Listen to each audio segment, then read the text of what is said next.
Greetings, grasshoppers. How are we today? So lovely to see you. Stephen Healy in the room. Hello, Stephen. Lovely to see you today. Welcome to the show. So my name is RJ Redden, and I am very passionate about messenger bots. I love to talk about them all day, every day, which sometimes I do think is my job, really. And I run a little company called Black Belt Bots.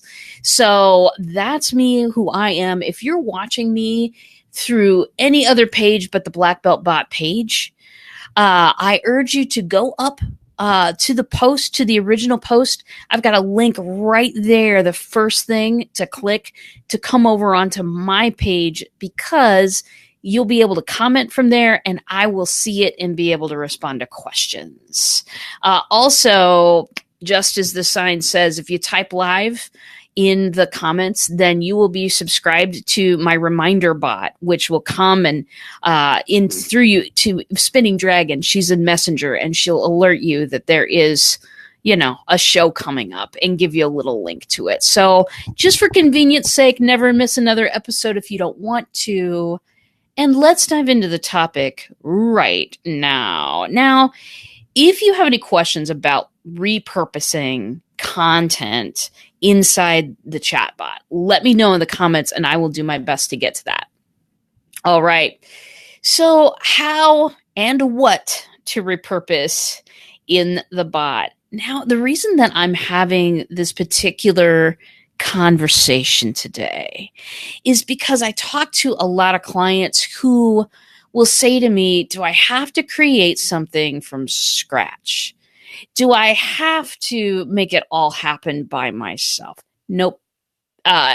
No, there's probably plenty of stuff out there that with a minimal amount of tweaking and adjusting will fit just fine within this conversational marketing platform, which is Facebook Messenger.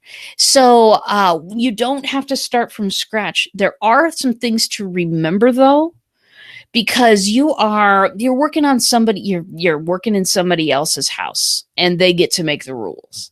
And ManyChat has limits on file sizes and things like that, which we'll get into all that in just a second. But they have certain things that make the bot run faster. And you wouldn't want to put a huge file into a messenger bot, because then people are waiting to download it. Yeah, that's not the kind of experience you want to create. So there are some limits, and some physical limits, and then some, we'll call them emotional intelligence limits inside the bot as well for repurposing other types of content into the bot. Adam's here. Hello.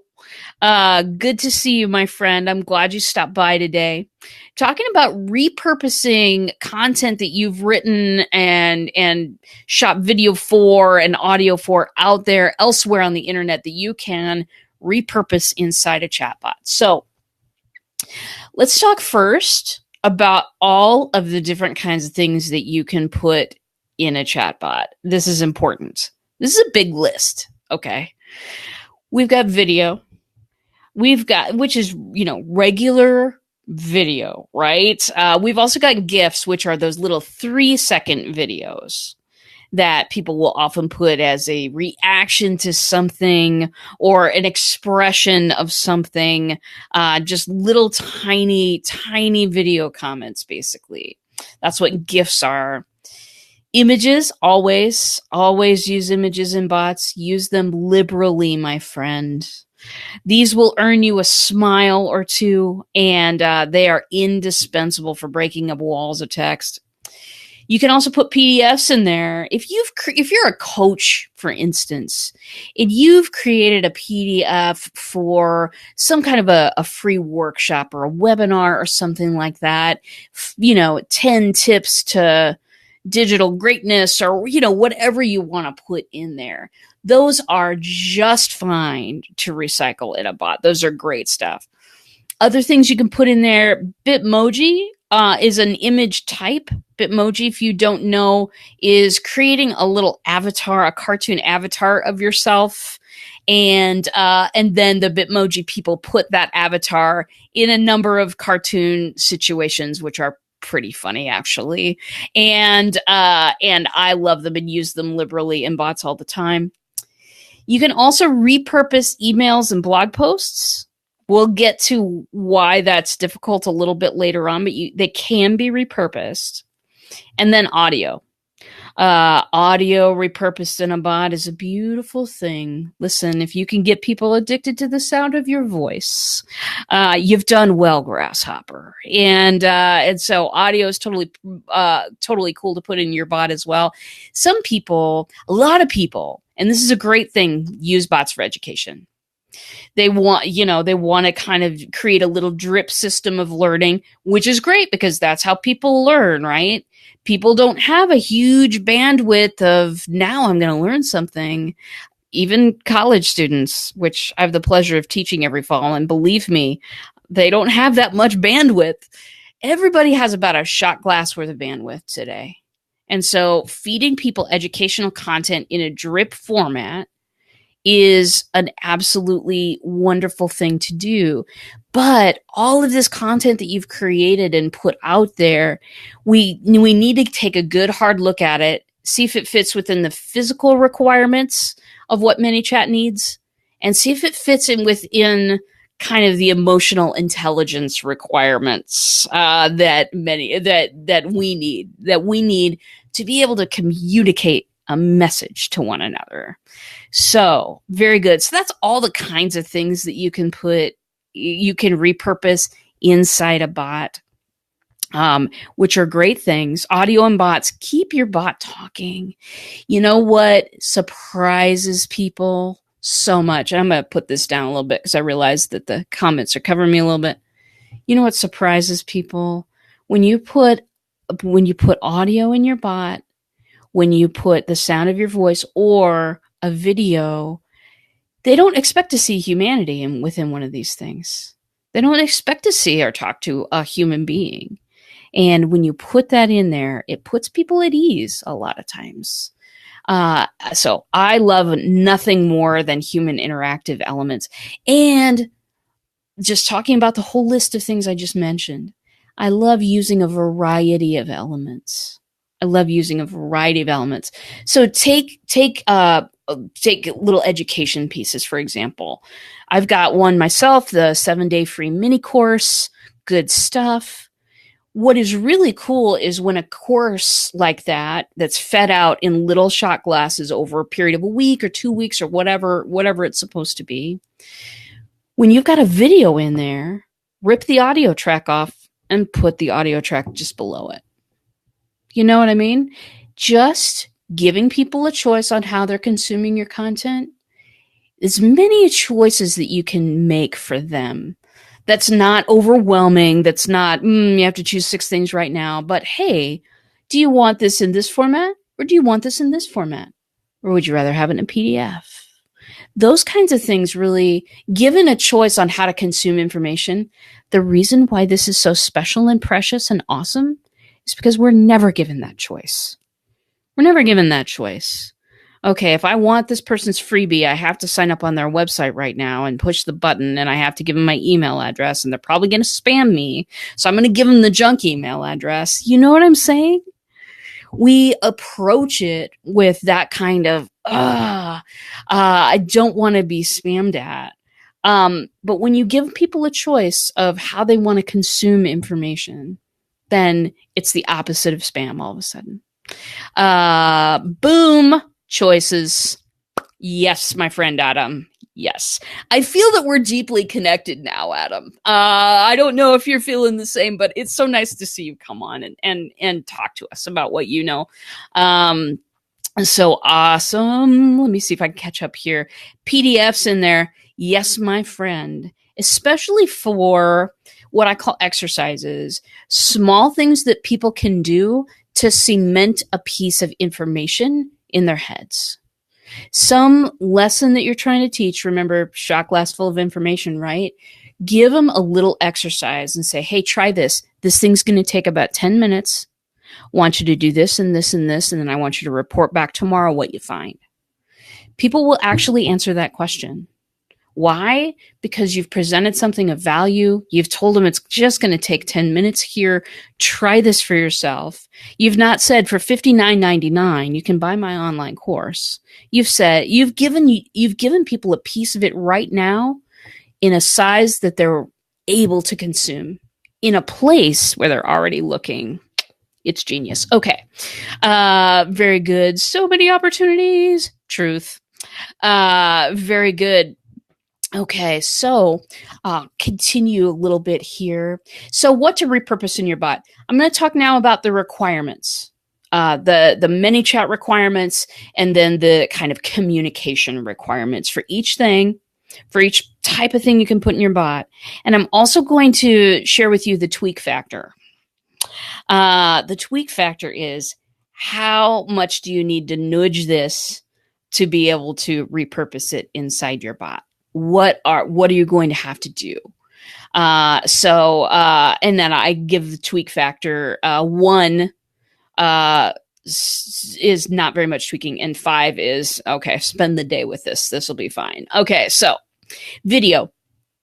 ManyChat requirements are, it needs to be 25 gigabytes or less. That's 25 G as in Gary, B as in boy. What I do, everybody has their favorite video cruncher. Mine is Clipchamp. I'll write this in the comments later. Clipchamp.com. It will squeeze it down into 25 megabytes. Now, one thing to remember is how long is this video? You know, and I'll talk about this a little bit later. You can't put an hour video in one of these things. You can't do it because it's just too huge. But B, you know, what kind of time limit are people already used to in Messenger? They're used to short stuff in Messenger, everybody. They're not investing 25 minutes in a video on Facebook Messenger. You might be able to give them the same link somewhere else in the universe and they'll totally be into it. But people aren't watching documentaries, okay, in these bots. It's short, it's sweet. Under 4 minutes, absolutely. Under 3 minutes is much better. And you're really hitting a sweet spot if you're kind of 2 minutes, 2 minute-ish. That's good stuff. Because just people that's what they want to do in Messenger. They're willing to watch a video, but not a long one. So remember that. And also for kind of the emotional intelligence communication stuff factor, make sure that you're not just repurposing that you made for a completely different format into a bot. Make sure that it fits the personality of your bot, the style of communication. So for instance, do not do this. Do not take a 30-second commercial that you made for television 5 years ago and place it into your bot. Don't do this. People will feel like they're watching TV 5 years ago. You do not want that sort of disconnect mismatch. You just don't want it. So do the thing where if all you have is that 30-second video, reshoot it. Reshoot it with the personality of your bot, the brand stuff that you're carrying forward right now. Don't have the voiceover at the end. Call 1-800. I help you with your stuff or whatever it is. You want to respect the platform that you're on always. And so emotional intelligence factor there. Make sure it fits with the flow of your bot. Make sure that it's not jarring. Like in the olden days when we used to listen to the radio. I'm dating myself. It's okay. In the olden days, when we used to do that, when we used to listen to the radio and they play kind of a real hard rock followed immediately by a ballad, like a really slow song, and there's no talking or anything or transition in between. They call that whiplash in radio, because I used to be in radio a long, long time ago. Anyway, they call it whiplash in radio. Do not create whiplash in your bot by introducing a video that is entirely for a different platform. If the content is good, but it was for TV 5 years ago, reshoot that bad boy. Okay. So very good. Gonna scroll the comments here. If you act now, we will double the quantity. And for you, Adam, the ShamWow. I'm adding a ShamWow. Absolutely. Oh, yes. Do not follow old traditions. This is brand new property. This is brand new real estate we're living in. So yes, intention span is shorter there as well. Yes, that's true. So very good. Tweak factor on the videos. I'm going to give it a 1 to 2. If you don't already have like a video crusher that will put it down into, 25 gigabytes or less, you're going to search the internet a while. You're going to find one. You're going to, compare prices, whatever. That Clipchamp will do up to 5 for free. So if this is your first bot and you don't want to invest quite yet in, getting a monthly package or whatever, just use Clipchamp, see how it works for you, see if you like it. Okay. So let's move on to GIFs. GIFs have to be in an MP4 format. MP4 is video. It's good stuff. We love it. It can't be in a format where it's 17 photographs all lined up together, which is how they like to give you GIFs nowadays from my favorite places, Giphy and Tenor and all those places. It's painful. They don't just let you download a little teeny clip. You have to go and download these 17 pictures and then use a GIF maker to put them all into an MP4. Yes, a pain in a sensitive area that I did not ask for. But really with just a few of these, you'll be able to kind of have a library, build up a little library to pull from. And so it's only this first couple of times through that you're going to be collecting and having to make a lot of these. So that's the thing on GIFs. MP4 format, very, very important. And the tweak factor on that, once you kind of know where to go to put your GIF back together again, much like the Humpty Dumpty, I guess. Once you kind of know where to have established that routine, it's going to be very easy. So the tweak factor on this one is just a 1 on the GIFs. GIFs are awesome, by the way. GIFs express things very, very quickly. They express emotions. They get the right side of your brain going, that creative, emotional side. It's a good thing to engage people there when you're in your messenger bot. Good idea to build your GIF library. Yeah.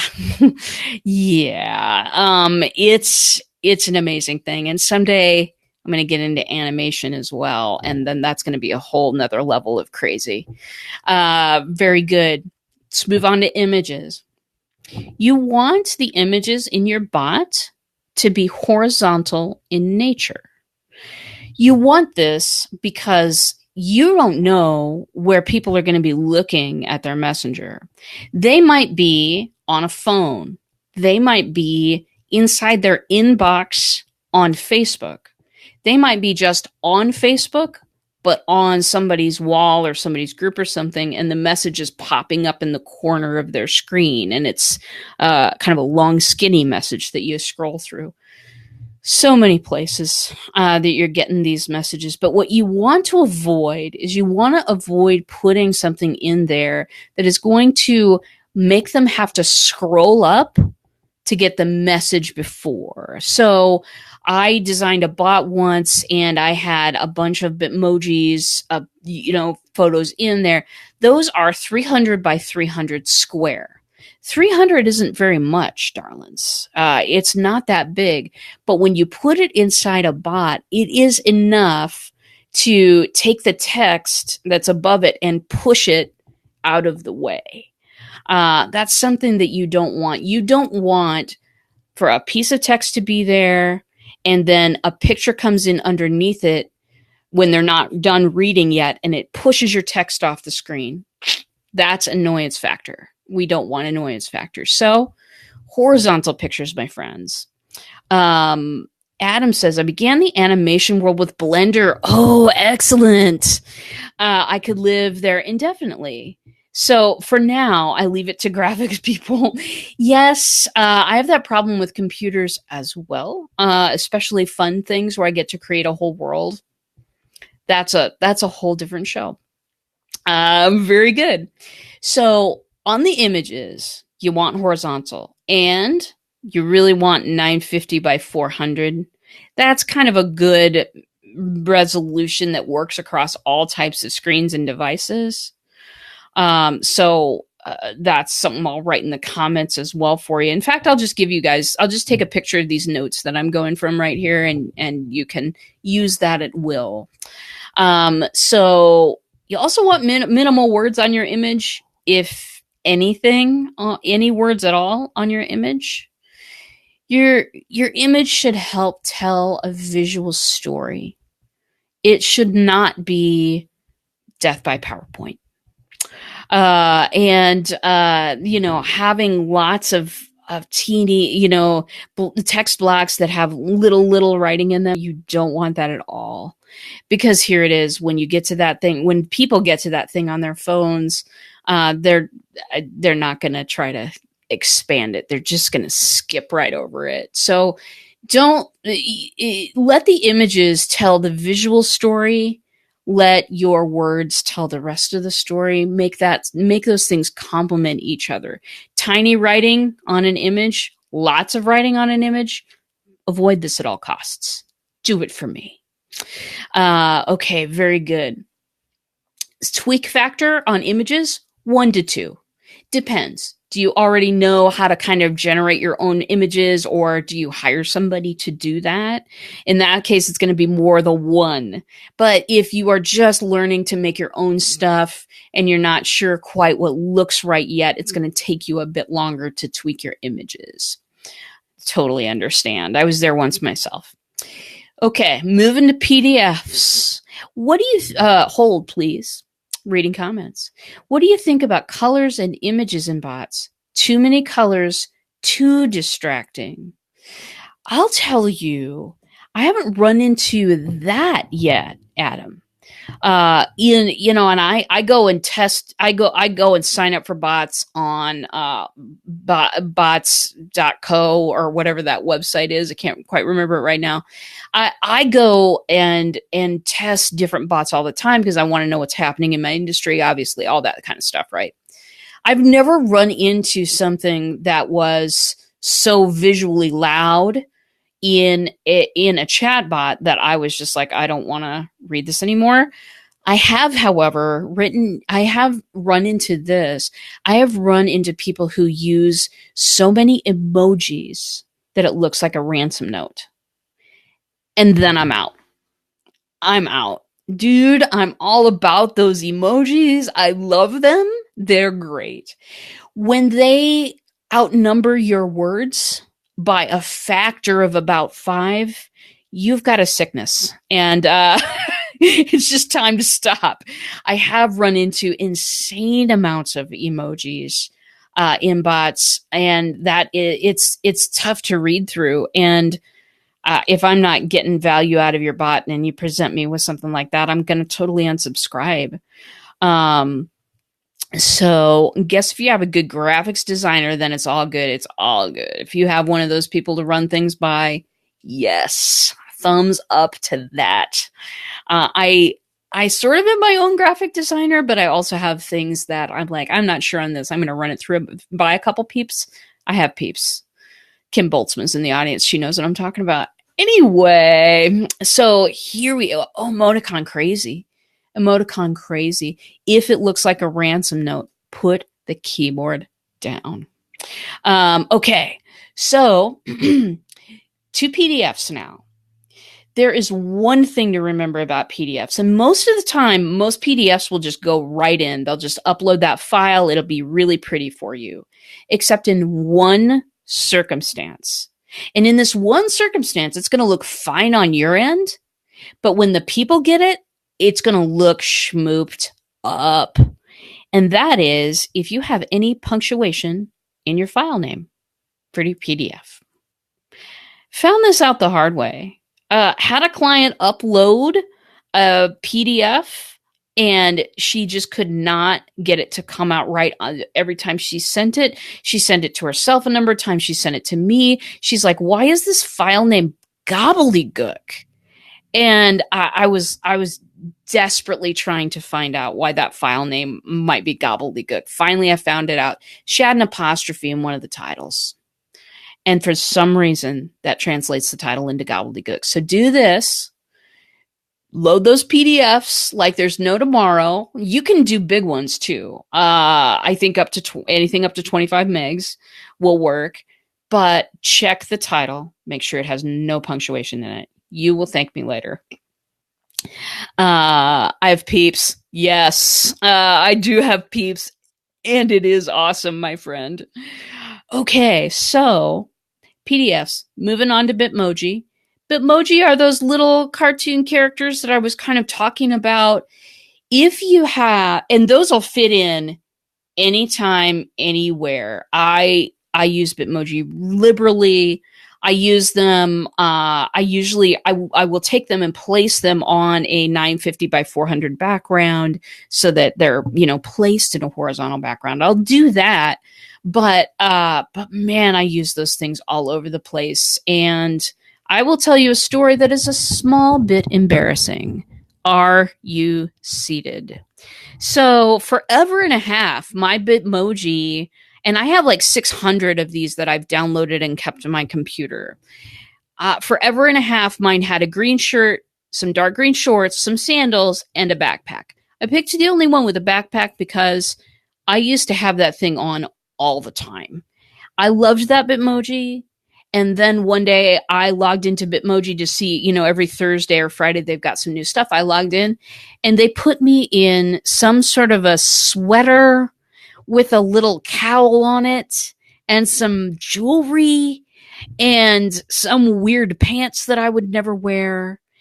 And I was upset. I'm looking for my, kid in shorts and a backpack Bitmoji. Can't find her anywhere in all the clothes. They have 78 sports teams. Okay. But they can no longer support my old outfit. I wrote the company. I did.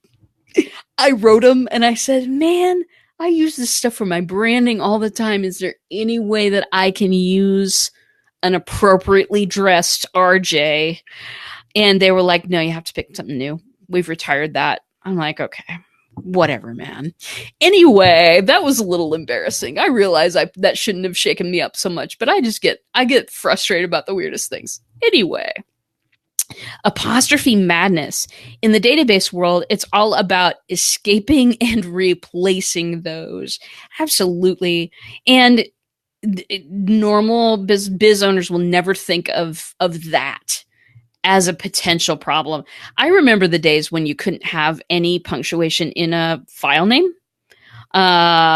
Those were long ago. Boy, it just feels like another universe right now. Anyway, Bitmoji, there is a Chrome extension that you can get. If you're on Chrome, you can go to the Chrome store, get a Bitmoji extension. When you have that extension enabled, you can pop it up and then just write a word in there. You can type in yay, you can type in hello, you can type in angry, and it will immediately show you all of the Bitmoji that relate to that. It's much like choosing a GIF when you're on Facebook. It'll give you a bunch of stuff that relates to that. Pick your poison, throw it in ManyChat, you are off to the races. So I'm going to give that one a tweak factor of 1. Because when you've got that extension, you are good to go, honestly. Okay. Now let's talk about something that is not super near and dear to my heart, but some of you love this stuff. And can you repurpose an email into your messenger bot? I'm going to give you a resounding yes, but I'm going to give it a tweak factor of 5 because you have to do a lot of consolidation work with it. So let me contextualize this a little bit.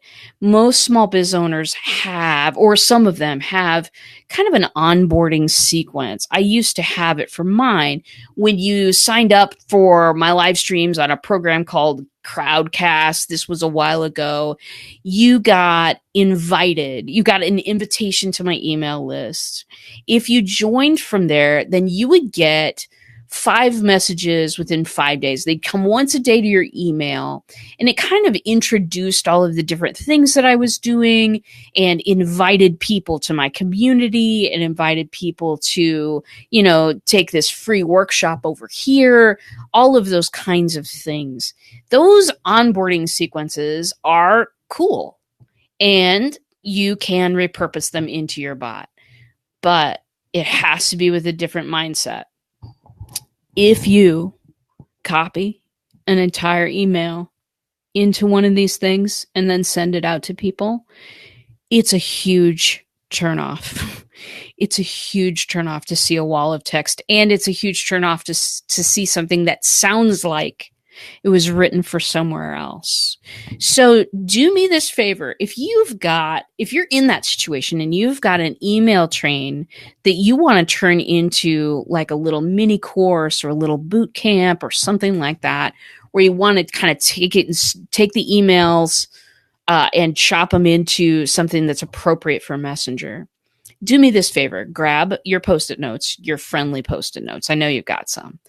And for each paragraph of that email, write down the single most important sentence or idea on that Post-it note. You can't go to the back. Okay. And then start the message for that day from those Post-it notes. Don't constantly look back at your email, because you're going to get into a trap. You're going to get into the trap of, well, that sentence was important, and that sentence was important, and that sentence was important. Sweetie, it may have been so in the email. I understand. And writing those things is not easy, but you're writing for a totally different platform. You need to port the ideas. Do not port all of those sentences. I promise you will have a better experience if you do the Post-it note method. Works for me every time. Before repurposing, know your platform. Yes. Know what people want and expect. And this is a total side note, but if you want to be on a platform, first of all, make sure your audience is there. But secondly, be a lurker. Lurk for a while. Just hang out and observe. How do people act in the community? What do people expect from each other in the community? How does one get involved in the community? What do people expect to see in the community? That's a big, big thing. If you want to move to a social media platform, by all means do this thing. And Kim Boltzmann knows more than me. I don't know why I'm saying this, but always know your platform and always know how people want to receive your content. It's the wrapping is real important on that package, babies. So very good. Okay, so Post-it notes for an email, tweak factor of 5. That is a sequence that will take some work for you. But if you squish it down into the main concepts first and then work from that point, it'll be easier. I want to say this: the blog post is the same. A blog post is the same. You can take a blog post and turn it into a 5-day free mini course or exercise in beating procrastination, being more accountable, weight loss, whatever it is. You can totally take a blog post and turn it into a sequence. But again, tweak factor 05. And again, take the Post-it notes. Summarize what are the main ideas. Maybe take a Post-it note per paragraph. Summarize the main ideas, put those up on the wall, and then start creating them supporting materials that'll bring that into a sequence. That is the best place to start with the blog posts for sure.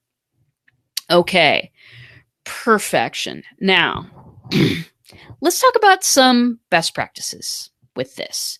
With repurposing content that you've put out there in the internet universe somewhere and that you want to repurpose into your bot. What are the best practices? One, please, for the love of whatever you consider holy, do not link out. Keep it inside the bot. Do this. When people hit that link to link out, they're never going to read the rest of the message because they're already to the next place. Are they even going to remember to come back and that there's more messaging here? It's too complicated. You don't link out if you can possibly avoid it. But if you really, really want to send people to a second place, that's okay. Do it at the end of that day's run of messages. Do it at the end. Wait, skip to the end. Little Princess Bride for you. But link out at the end if you have to link out. You want to keep the experience as much in Messenger as possible. It is a little bit of a state change in people's heads if they begin in Messenger and then they link out to something that is, a different place. It's totally fine at the end, but people have trouble like transitioning back in. And they kind of lose that personal feeling that they get when they're in Messenger. Don't distract your audience. Shiny. Keep them in one place. Keep them in a place where they're already comfortable and already looking. If you must link, do it at the end. And then this is really important advice as well. If you've got a lot of repurposed content in that sequence that you're writing, I want you to walk away for at least an hour. Don't lay eyeballs on it. And then come back at a later date or come back at a later time anyway, and go preview the whole thing. Preview the whole thing in Messenger and see if things really are fitting together. So for example, if you've got a video that is, pretty well done and the message is good and all that kind of stuff, and you want to repurpose it into Messenger, it's the right file size, it's the right length, everything is A-okay with this thing. And then you've got a PDF under it, and the PDF is actually pretty relevant to the video, might not have been made at the same time, but it's still pretty relevant and contains some good stuff. And you've got both of these things in your bot. You might not notice when you're putting them in that the logo's wrong on the PDF. Or there's some words said in the video that don't align themselves with your current branding. These things, you can pick them up if they'll come right to you if you take a little bit of time away from the bot and then go back in and look for anything that is incongruent, anything that will cause somebody to go, you want to take that out, but you can't do it if you've been working 8 hours on your bot. You can't find those things. Step back, grasshopper. Do this for me. You will like the results. I guarantee it.